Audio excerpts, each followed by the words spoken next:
Alright, so I never thought I'd be the guy writing one of these stories. You know, the kind that people side-eye and go, yeah, sure, buddy. But here I am. This happened maybe 4 or 5 years ago, but it's been permanently burned into my brain like a weird dream that never really fades. At the time, I was living in this medium-sized city, nothing special, but big enough that you get your fair share of odd characters. I was working a dead-end job I didn't hate but didn't care about either, and my relationship was falling apart in the slow, quiet kind of way that makes you feel like you're losing oxygen one breath at a time. I hadn't admitted that out loud yet, but I could feel it deep in my chest. My wife and I, well, ex-wife now, were barely speaking at home. Everything felt heavy, like something was coming, and I just didn't know what. Anyway, this one morning I was heading to work, waiting at a bus stop like I usually did, right on the corner of 5th and something I don't even remember anymore. It was just a regular Wednesday. Weather was alright, sky was overcast but not too moody. The kind of day you don't remember unless something seriously weird happens. Spoiler, something did. I'm standing there, earbuds in, not really listening to anything, just zoning out like we all do.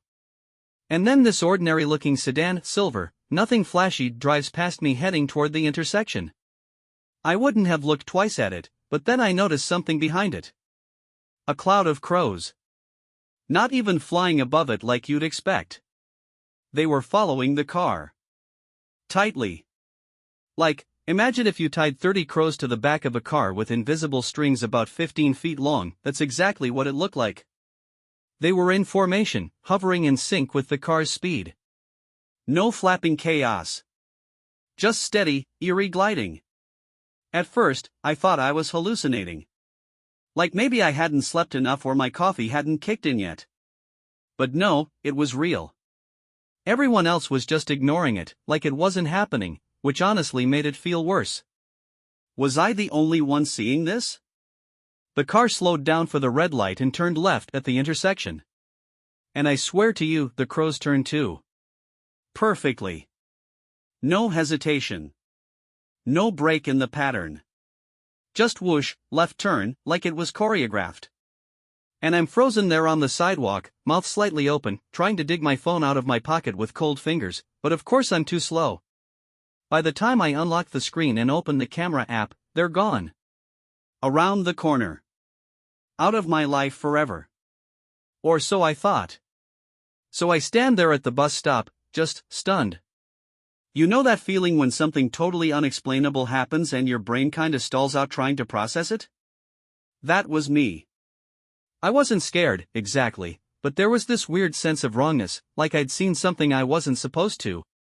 Like peeking behind the curtain and realizing the magician's got no idea how the trick works either. I kept replaying it in my head, the car, the crows, the way they moved like they were attached, not just following for fun or food. Crows are smart, yeah, but this wasn't smart. This was coordinated. Like a connection. I get on the bus, eventually, still thinking about it. I probably look like a guy who'd just seen a ghost, sitting there staring out the window like I forgot what year it was. And here's the kicker, when the bus rounds the corner a few blocks down, I see them again. The car. The crows. Pulled over in a small lot behind a corner store. Driver still inside. And the birds? They're perched now. On the roof. On the hood. On the damn mirror. Some fluttering around nearby, but the bulk of them are just waiting. Still. And the driver, this is where it really gets weird, he's just sitting there. Not moving. Hands on the wheel. I couldn't see his face clearly through the glare, but I could feel something off. No phone out, no snack, no smoke, just sitting, like he's waiting for them to give him the next move. That image, it stuck with me. Burned into my brain like a creepy Polaroid. And I think that's when the emotional part of it started to hit. Not just confusion anymore, but something closer to dread. Not fear of danger, but fear of knowing something was happening just under reality, and I didn't have the tools to make sense of it. I sat on that bus with a pit in my stomach, feeling like I had brushed up against a secret. And I didn't want it. But that wasn't the last time I saw the car. Or the crows. That day at work was a total write-off. I couldn't concentrate for more than 2 minutes without that damn image flashing back in my head: car, crows, stillness. I even found myself Googling things like, do crows follow cars, and are crows connected to death, which, classic internet rabbit hole. 10 minutes later I'm reading about Norse mythology and spirit guides and witches who turn into animals. Totally useless. And yet, somehow, not? I tried to tell my coworker about it during lunch. Big mistake. I got that look, you know the one. The polite smile that says, I'm humoring you but I'm also definitely telling someone later that you've lost it. So I dropped it. But I didn't forget it. The next morning, I left earlier. Not because I planned to, but because I couldn't stop thinking about it. Same bus stop, different day, and guess what? The car drives by again. Same silver sedan. Same speed. Same direction. And once again, the crows are back. Like clockwork. Only this time, I noticed something different. The car doesn't have a license plate. Not on the front. Not on the back. And it's not like it fell off. There was no mark, no screws, nothing. Like it had never been there. Now I'm not saying it was some supernatural ghost mobile, but come on, that's not normal. I actually felt my heart rate pick up. Not from fear exactly, but from this creeping sense that reality was bending just slightly, and I was the only one seeing the wrinkle. Same pattern, too. Car turns left. Crows follow. This time I managed to fumble my phone out in time, but by the time I hit record, all I got was the last few tail feathers as they vanished behind the corner. Useless. But also kind of addictive? I didn't go to work that day. I got on the bus, sure, but then I got off a few stops later, doubled back, and decided to follow the pattern. If this car was going to keep showing up in my life, I needed to know more. Who was driving it? Why were the crows following it? Was it some weird social experiment? A prank? A cult thing? I didn't know what I was looking for. But I knew I couldn't ignore it anymore. So I start walking. Not fast, not slow, just casual enough that I don't look like a lunatic with a conspiracy board in my head. I follow the street where the car turned, scanning ahead, checking every driveway, every parking lot. But the car's nowhere. Not behind the store this time. Not at the next light. Not parked anywhere obvious. Just gone. I'm standing at a crosswalk, low-key frustrated and ready to admit this whole thing might just be a glitch in the matrix I wasn't meant to chase down, when this older woman walks up beside me. I hadn't noticed her until she spoke. You saw them, didn't you? Now. Let me be clear. I hadn't said a single word out loud. No phone, no mumbling. I'd been dead silent. So I look at her, maybe early 70s, dark gray coat, big sunglasses like the kind rich people wear in movies, and I just say, I'm sorry? She smiles, like it's an inside joke. The birds. They don't usually let people see. I think I laughed. It just came out, nervous, awkward, kind of shaky. Because that's not a normal sentence. But she didn't seem crazy. Just tired. Like someone who's seen too much, too often. I ask her, what do you mean, let people see? She looks right at me, sunglasses and all, and says, you're the second one this month. That's a lot. That's when the crosswalk light changes, and she just walks across without another word. I didn't follow her. I just stood there, heart pounding in my throat, unsure whether I'd just been warned or welcomed into something I couldn't name. Now I'm not the type to believe in fate or destiny or hidden secrets in plain sight, but I'll tell you this, the air felt different after she left. Like I had stepped into a room that looked like the rest of the house but wasn't. And suddenly this wasn't just a weird bird story anymore. Something was off. Something was coming. That night, I couldn't sleep. You know that feeling when your whole day feels like it didn't belong to you? Like you were just riding shotgun in your own life while someone else drove? That was me, lying in bed, staring at the ceiling fan doing its slow, hypnotic spin, thinking about birds and old women in cars with no plates. And my wife, well, ex-wife, was asleep next to me like nothing in the world had changed. That almost pissed me off. Not because I wanted her to worry, but because it felt like I was slipping into some other dimension and she was still in the old one. She hadn't asked me about my day. Didn't notice I didn't go to work. Didn't care that I was quiet over dinner, pushing spaghetti around on my plate like a kid. We hadn't touched in weeks.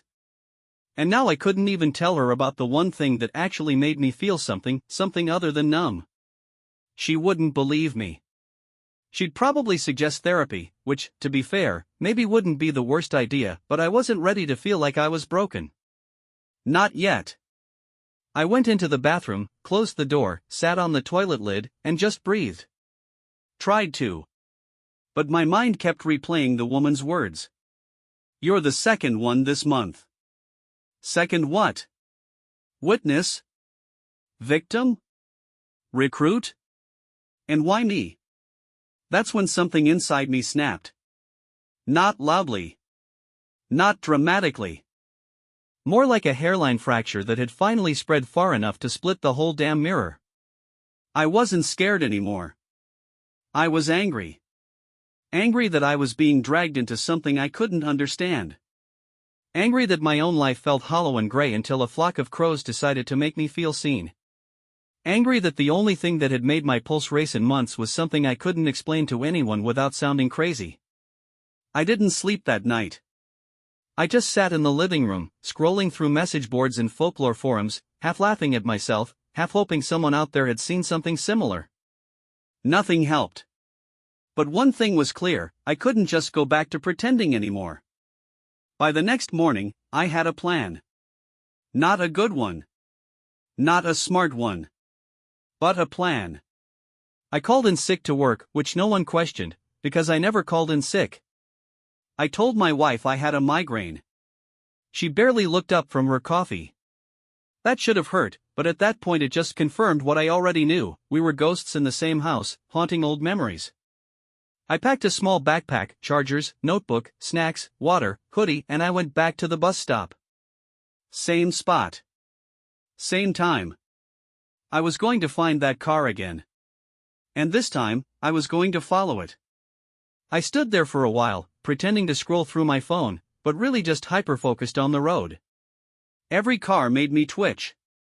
Every flutter of wings made me scan the sky. Then, boom. There it was. Same silver sedan. Same weirdly clean look. Still no plate. And right behind it, the crows. Fewer this time. Maybe 15 or 20. But still flying like they were tethered to it. Synchronized. Too close. Too exact. My pulse kicked up. My legs just moved. I started walking in the direction it was heading, fast but not running, trying to stay out of sight while keeping the car in view. And here's the part that messed with my head: the car was going slow. Slower than you'd expect on that road. Like it knew I was following. Or maybe it wanted to be followed. I'm trailing it past neighborhoods, through a weird industrial area, all the way to this old part of town I'd only been to maybe once or twice. Abandoned buildings, empty lots, silence. The kind of place where time just stopped. And then the car pulls into an old warehouse lot.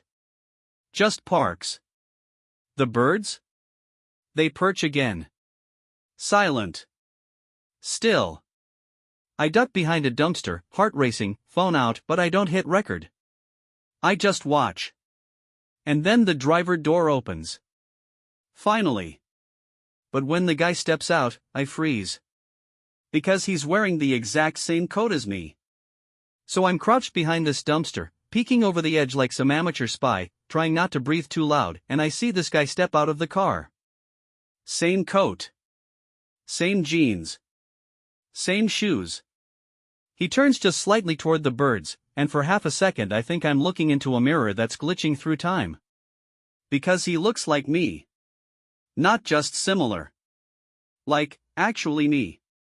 Same height. Same build.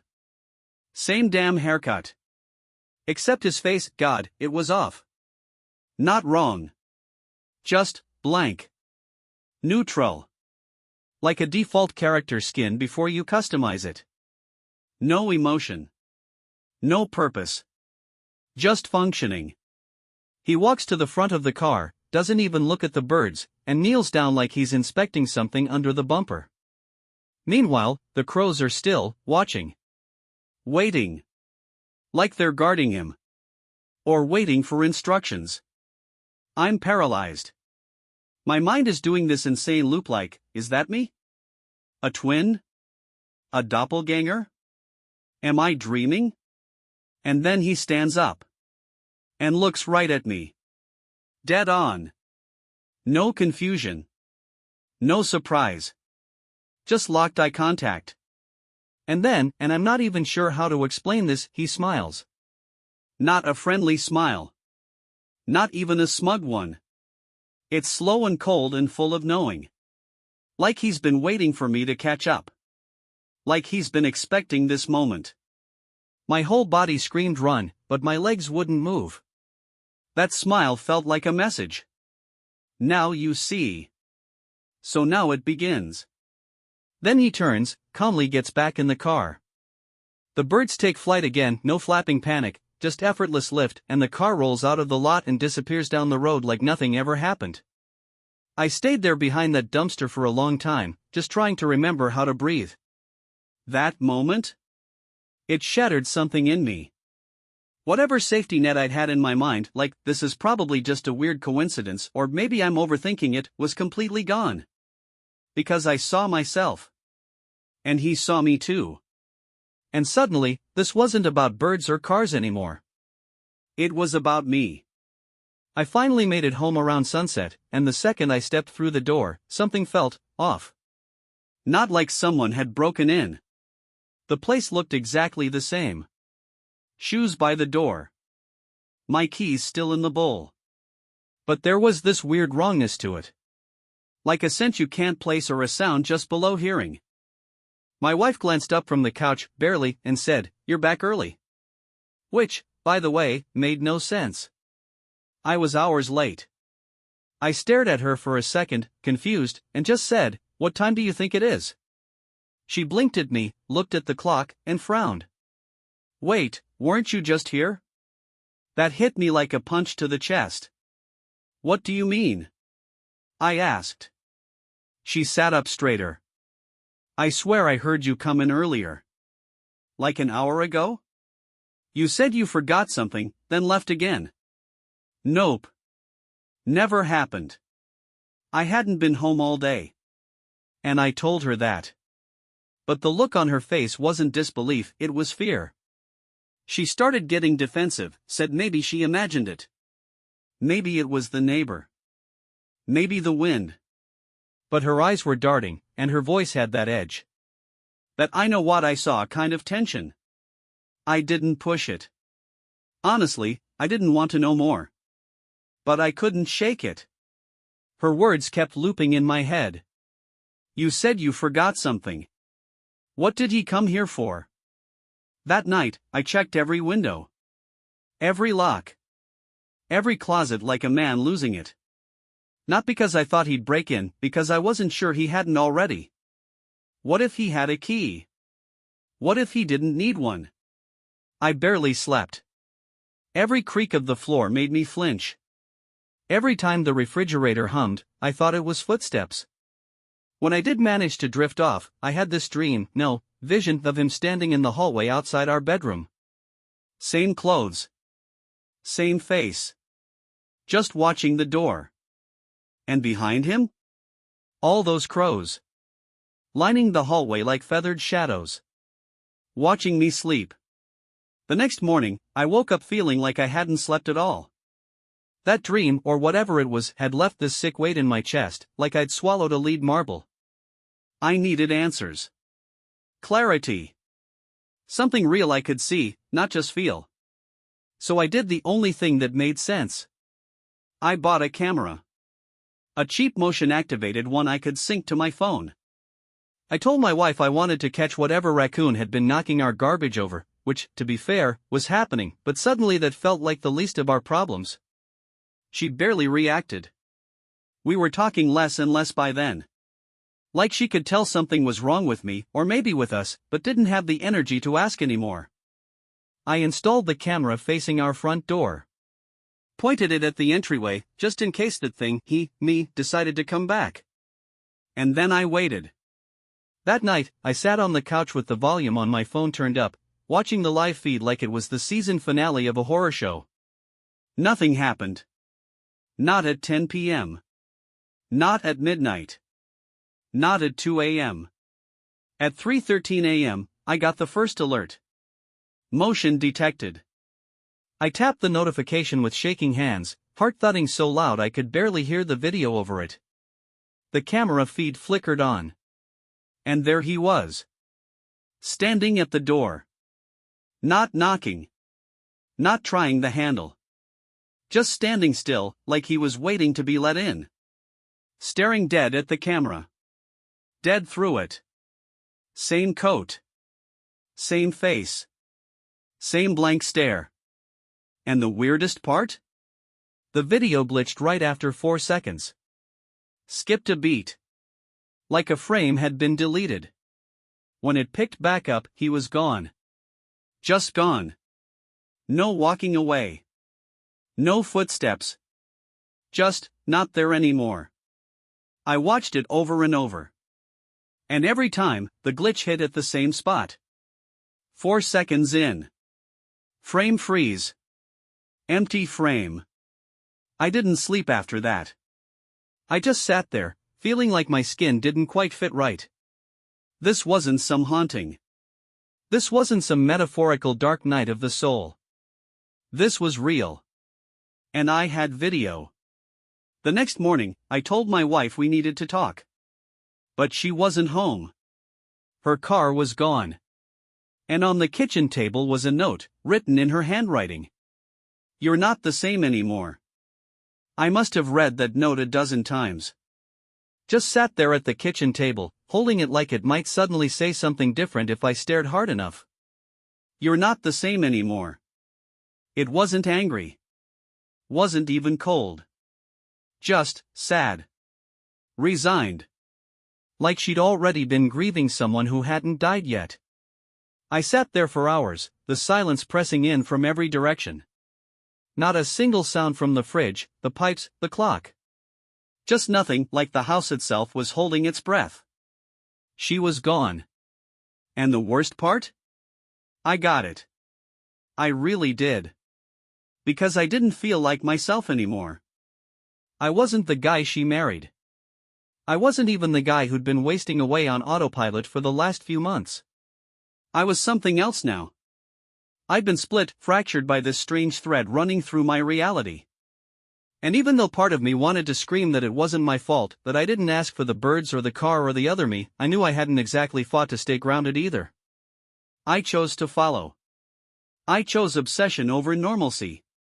And maybe, just maybe, the other version of me, had already started taking my place. Showing up at odd times. Filling in the gaps I'd left. A cleaner, quieter, more controlled version. Who wouldn't prefer that? I didn't cry. I didn't rage. I just felt empty. Like I'd finally hit the bottom of something I hadn't even realized I was falling through. Every inch of the house felt unfamiliar.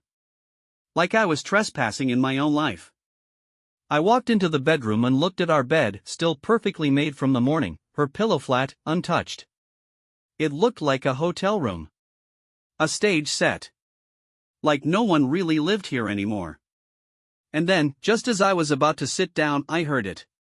A tap. At the window. One single, soft, deliberate tap.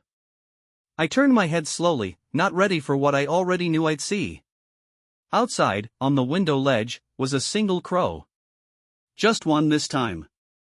Looking straight at me. Waiting. I didn't move. Couldn't move. Not because I was frozen with fear, but because I had this sick feeling that if I did anything at all, this moment would end and everything I'd learned so far would disappear. The crow didn't make a sound. It just sat there, staring at me with that unblinking, knowing gaze. And suddenly, it hit me like a ton of bricks. this wasn't just about birds, or cars, or even the other me. It was about choice. The birds had been watching me. That woman on the crosswalk? She knew. The other me? He knew too. But the biggest question of all wasn't just why me? It was, what happens next? It was clear I was being led somewhere. A path, even if I couldn't see it. A destination that I could either choose to follow or walk away from. But how do you walk away from something like this? How do you leave behind a thing that's slowly taking over your reality? I stood there for what felt like hours, but in reality, it was probably just minutes.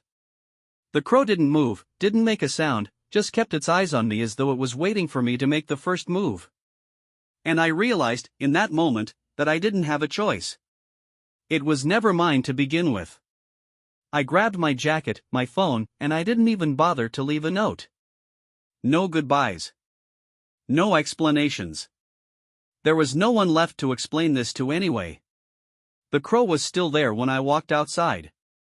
And when I reached the sidewalk, it flew this time ahead of me, like it knew where I was going, like it had been waiting for me to follow. I followed. It led me to the same spot where I first saw that damn silver sedan, that weird, unmarked car. But this time, something felt different. The air was heavier. The sky had turned a strange shade of gray, like the sun was trying to break through but couldn't quite get there. And there it was again. The car. Just sitting there, still. I hadn't seen it move in days. But now it was waiting, as if it had always been here. The birds circled it like they were forming a protective ring. I didn't hesitate. I walked straight to the car, and for the first time, I wasn't afraid.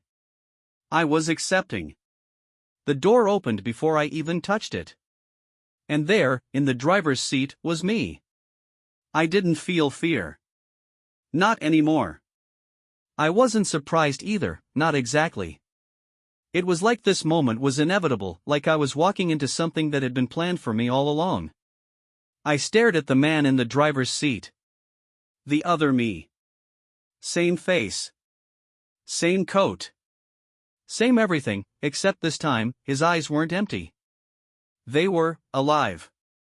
"Get in," he said. His voice was mine, but not quite. It had a different cadence, like a recording of my voice playing back, slightly off. But it wasn't unpleasant.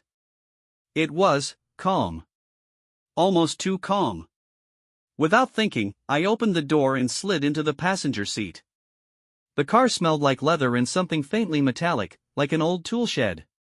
It was comfortable. Too comfortable. It felt like I'd been in this car 100 times before, but I knew that couldn't be true. We sat there for a moment, just staring at the road ahead. The birds were still circling, like a silent crowd waiting for the curtain to fall. "You've been chosen," he said, finally breaking the silence. "It was always you. Always meant to be."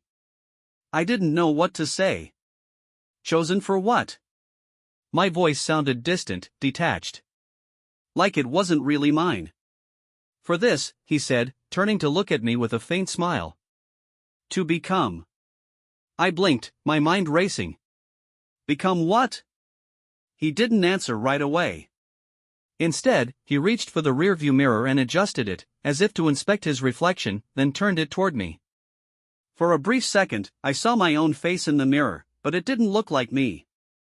It looked like something else. Something I didn't recognize.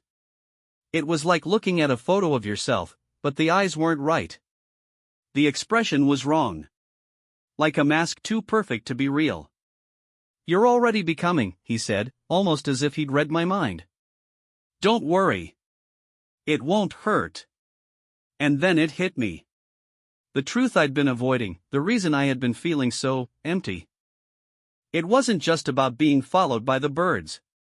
It wasn't about seeing my reflection in that damn car window or that strange connection I felt with the other me. It was about losing myself. I wasn't just watching myself change. I was becoming him. The more I tried to understand, the less I could hold on to the idea of who I was. The crows, the car, the other version of me, this wasn't some random cosmic joke. It was a process.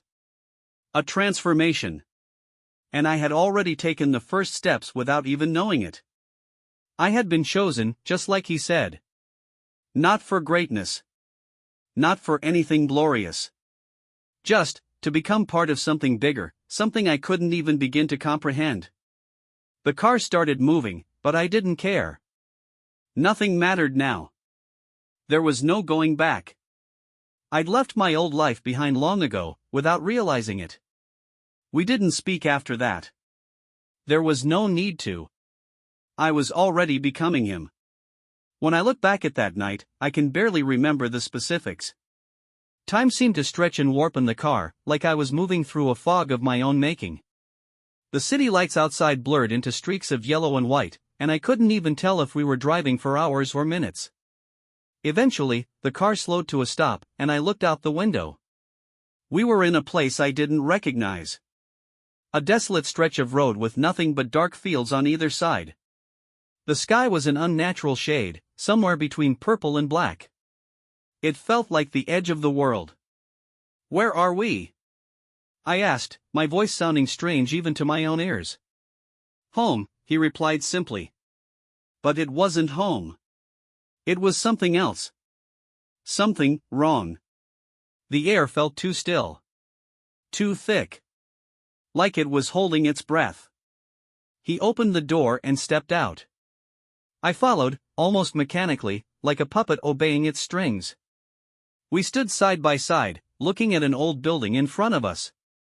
It was huge, old, and decaying almost like an ancient temple or a forgotten cathedral, but somehow, wrong. "We've been waiting for you," he said, glancing at me. But there was no warmth in his voice. Just the same hollow calm. Waiting for me? My mind was still struggling to piece things together. It was hard to focus on anything but the overwhelming sense of inevitability. He nodded, as though it made perfect sense. "You're the final piece. You just didn't know it." I didn't understand, but the words didn't matter anymore. They couldn't reach me. I didn't care. I walked into the building behind him, like I'd done this 1,000 times before. Inside, it was massive. Dark stone walls. Empty. Echoing footsteps. And the overwhelming feeling of being watched. Not just by the crows anymore, but by everything. Like the whole place was alive and staring at me, judging me. The other me led me down a narrow corridor to a large room at the end. At the center, there was a stone pedestal, covered in dark symbols I couldn't read. The walls were lined with mirrors, distorted, cracked, and ancient, each one reflecting a different version of me. Each one looked like me, but something was off. Something wrong. "Step up," he said, his voice low. "This is where you belong." I stepped forward, and as I did, the mirrors began to shift. The faces in them twisted and blurred, the reflections flickering. The versions of me started to merge. For a moment, I was surrounded by myself, dozens of versions of me, each one closer to the man I was becoming, each one more detached, more distant, more empty. But the most terrifying part? The final version. The last reflection. It looked just like me. And yet, it wasn't. It was the man who'd been standing in the car that day. The man I was becoming. And as I stared at him, at myself, I realized with a sickening certainty that I had already crossed a line. There was no turning back now. I wasn't just part of the game anymore. I was it. This was the end of my story, the end of my life as I knew it. And as I stood there in the darkness, surrounded by mirrors and shadows, I knew I was no longer me. I was him. And there you have it, the end, or is it? This open-ended conclusion leaves things up to interpretation, but I think it's clear, something has completely broken down, and the man who started the journey is lost to whatever he's become. What do you think happened to him?